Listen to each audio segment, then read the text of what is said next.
Welcome to English Speaking Corner. This is your quiet space to practice, to listen, and to build your confidence, one conversation at a time. I am Sarah. And I am Mark. Today we are going to talk about something very important, but also something that can be quite difficult for many learners. We are going to talk about feelings, and specifically, how to help a friend who is feeling sad or stressed. We have all been there. You are having a coffee with a friend or a colleague. Maybe you are chatting about the weekend or the weather. And then, suddenly, the conversation changes. Your friend tells you some bad news. Maybe they lost their job. Maybe they broke up with their partner. Or maybe they are just having a really, really terrible week. And in that moment, you freeze. Your heart starts beating a little faster. You want to be kind. You want to show them that you care. But your brain stops working. You search for the English words, but the only thing you can find is, I am sorry. That is a very common reaction, Mark. We default to I am sorry because it is safe. It is the first phrase we learn in textbooks. But often in real life, when someone is sharing a deep pain or a frustration, saying I am sorry can feel a little bit empty. It can feel a little bit distant, like you are trying to end the conversation rather than connect with them.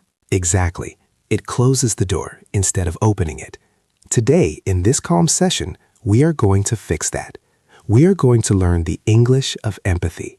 We will practice specific warm phrases that you can use to validate someone's feelings and offer genuine support. We want you to sound like a caring friend, not a textbook. So get comfortable. Take a deep breath. Relax your shoulders. There is no pressure here. We are going to listen to these phrases, understand when to use them, and then practice speaking them out loud together. Are you ready? Let's begin. Let's start with the first problem we mentioned, the silence, or the generic apology. When someone tells you something difficult, the most important thing you need to do is not to fix the problem. You do not need to give advice immediately. You just need to validate their feelings. You need to build a bridge between you and them. That is right. Validation means telling the other person, I hear you and your feelings make sense. It shows empathy.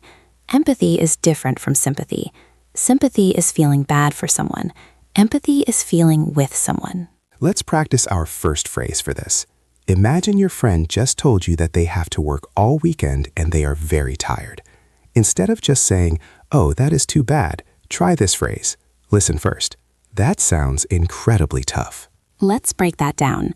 We use the word sound to talk about our impression of what they said, and we use the word incredibly to add emphasis. It means very, very much, and tough means difficult or hard.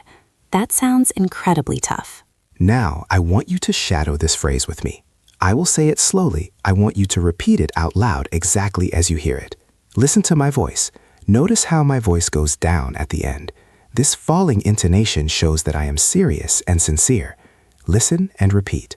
That sounds incredibly tough. One more time. Speak it out loud. That sounds incredibly tough. Now, let's try it at a normal conversation speed. Imagine your friend just said, I've been working for 12 hours straight. You say, that sounds incredibly tough. Good. Let's look at another variation of this. Sometimes the situation is not just tough, it's stressful or frustrating. You can change the adjective. For example, if your friend is talking about a problem with their boss, you might say, that sounds really frustrating. Let's practice that one. Frustrating. That sounds really frustrating. Listen to the stress in the word frustrating. It's on the first syllable. Frustrating. Let's try the whole sentence. That sounds really frustrating. Excellent. Now let's try a slightly deeper phrase. This one is very powerful because it shows humility. It admits that you cannot fully understand their pain, but you respect it. The phrase is, I can't imagine how hard that must be. This is a beautiful phrase. Let's look at the grammar for a second, just to understand it. We say, I can't imagine. This emphasizes the difficulty. And then we say, how hard that must be. Notice we use must be. This shows we are making a strong logical deduction. We are sure it is hard. We are validating their reality. Let's practice this one gently. It is a long sentence, so let's break it into two parts. First part, I can't imagine. Repeat that. I can't imagine. Second part, how hard that must be. Repeat that. how hard that must be. Now let's put it together. Smoothly. Connect the words.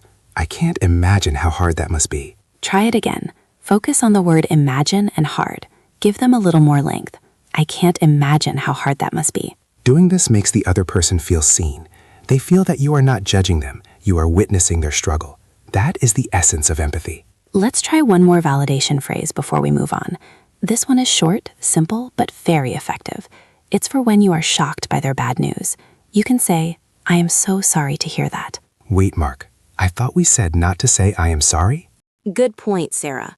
The problem is saying only I am sorry, but saying I am so sorry to hear that is different. It is specific. You are reacting to the news.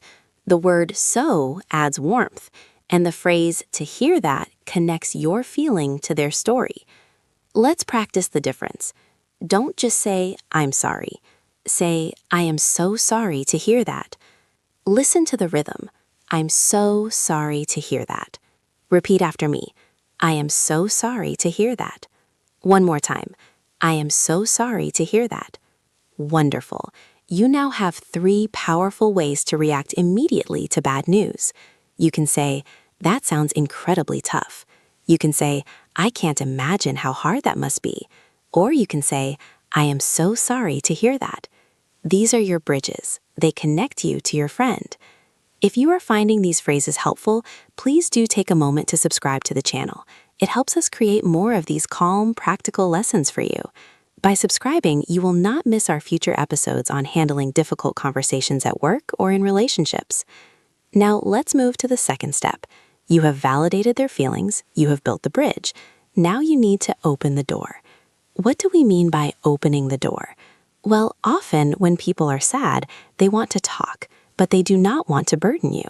They are waiting for permission to continue. If you ask a yes or no question like, are you okay? They will usually just say, I'm fine, and the conversation ends. Exactly. Are you okay creates a wall. We want to open a door.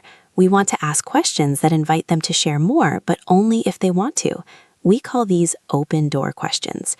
The best one, and one of my favorites for real life, is, how are you holding up? This is a very native phrasing. To hold up means to survive, to cope, or to maintain your strength during a difficult time. It acknowledges that things are difficult. It is much deeper than, how are you? Let's practice this. Imagine your friend is going through a breakup. You don't want to ask, are you sad? That is obvious. You ask, how are you holding up? Repeat that with me. Focus on the linking sounds. Holding up. Hold-ding up. How are you holding up? Again, be gentle. How are you holding up? This question gives them permission to say, honestly, not very well, or I am managing. It gives them space to be honest. Another great open door question is specific to the event. You can ask, how are you feeling about everything? By adding about everything, you are signaling that you know there is a lot going on. It is a very broad, safe invitation. Let's practice. How are you feeling about everything? Notice the intonation. It is not a sharp question. It is a soft inquiry. Your voice should remain level or dip slightly at the end to show concern. How are you feeling about everything? Let's try one more.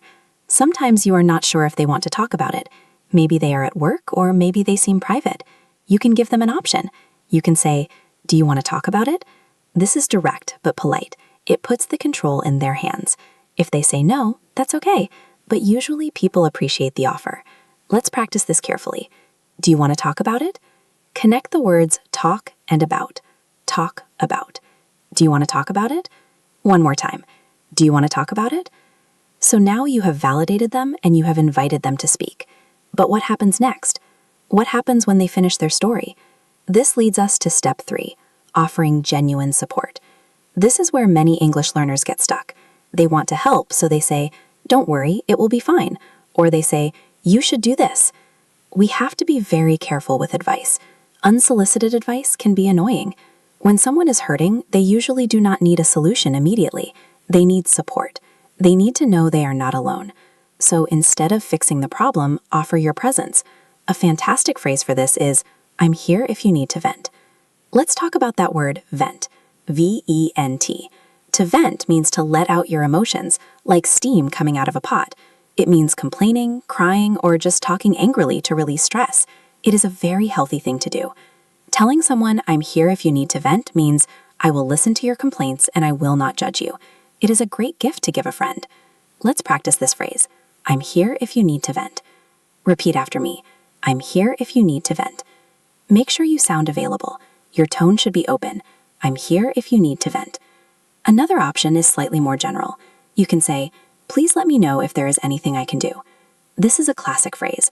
It is polite, formal enough for work, but warm enough for friends. It shows you are willing to take action to help them. Let's break it down. Please let me know. Repeat that. Please let me know. If there is anything I can do. Repeat that. If there is anything I can do. Now put it all together. Flow through the sentence. Please let me know if there is anything I can do. One more time. Please let me know if there is anything I can do. Sometimes we want to check in on them a few days later. Support isn't just for the moment of bad news. Real friendship is remembering. So a few days later, you can send a text message or say, "I've been thinking about you." This is so simple, but so powerful. It tells the person they are important. Let's practice this short phrase. I've been thinking about you. You can combine it with our earlier question. I've been thinking about you. How are you holding up?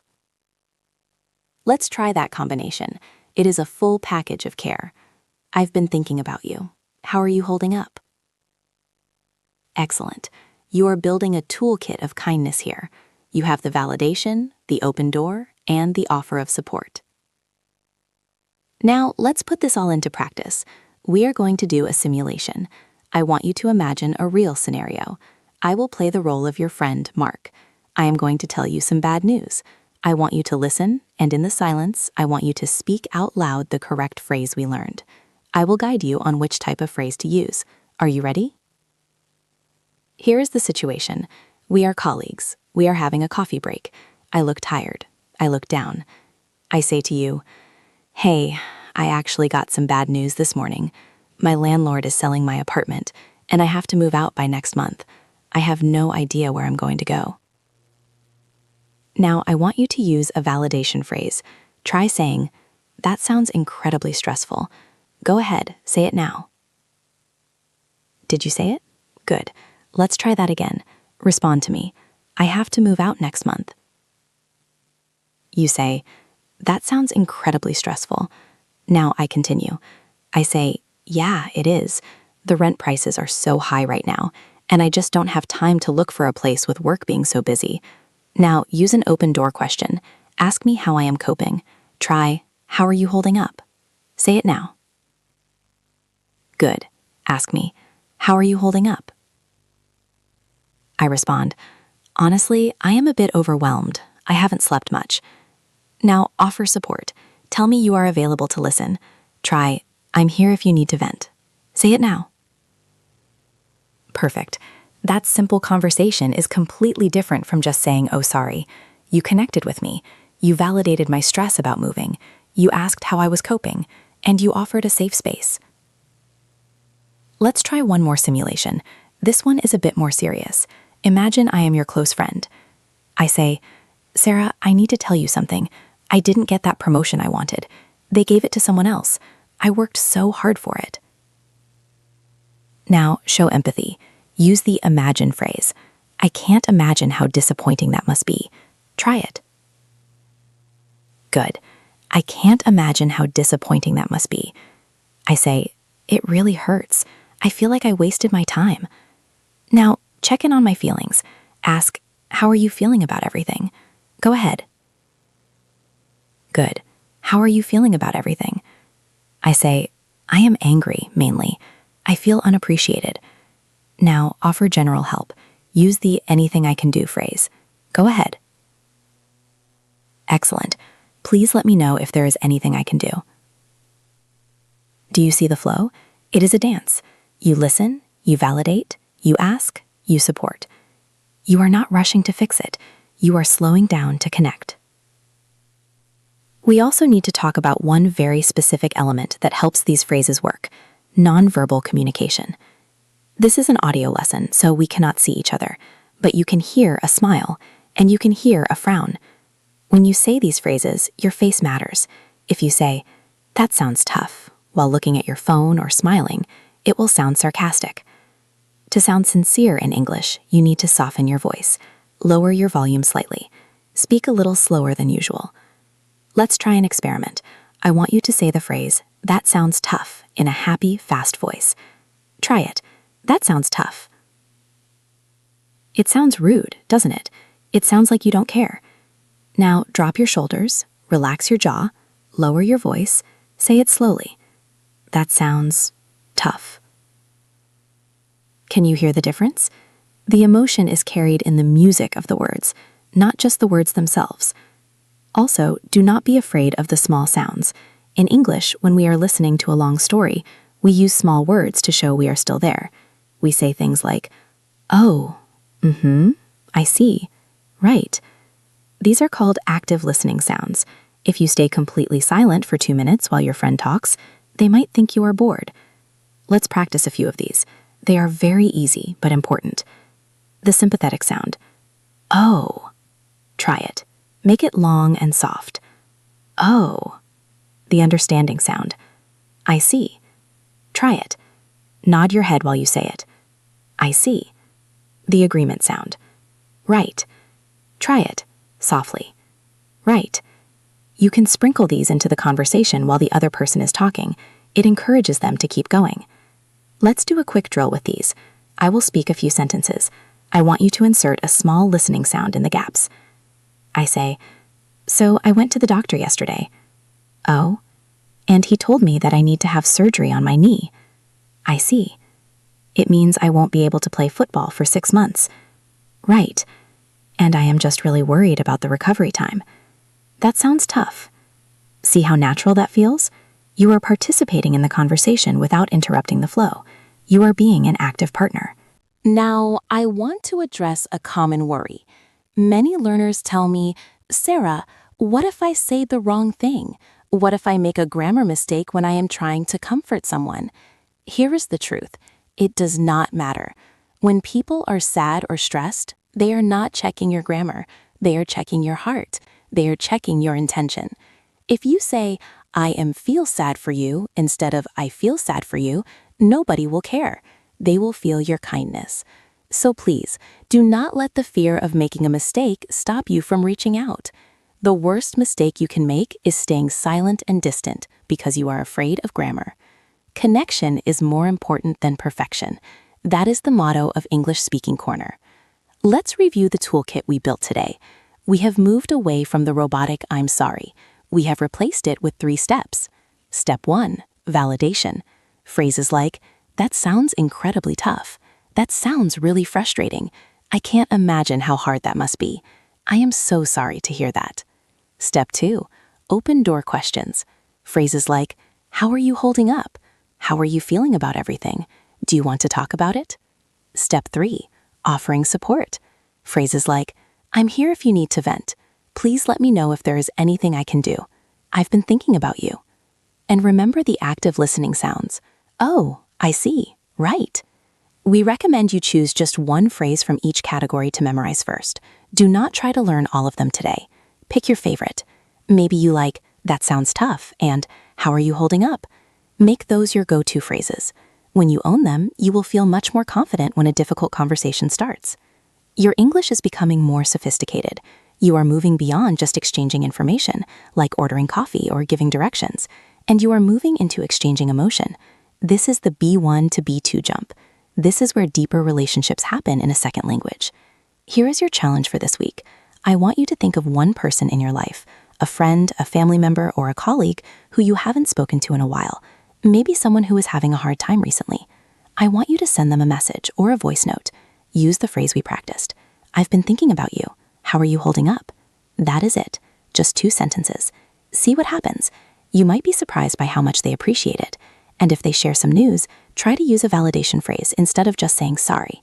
If you do this challenge, let us know in the comments how it went. Did it feel different? Did the conversation flow better? We love reading your stories. And if you found this lesson helpful, remember that this is just one part of building real speaking confidence. We have many other episodes on daily life, work, and travel. You can listen to them while you cook, while you walk, or while you relax. Consistency is the key. Just a few minutes a day of listening and shadowing can change your English completely. So please subscribe to the channel and click the notification bell so you don't miss our next session. We are here to guide you gently towards fluency. Thank you for joining us in the English Speaking Corner today. You did a great job with a difficult topic. Be proud of yourself for practicing these emotional skills. Take care of yourself and take care of your friends. We will speak to you again very soon. Goodbye. Goodbye.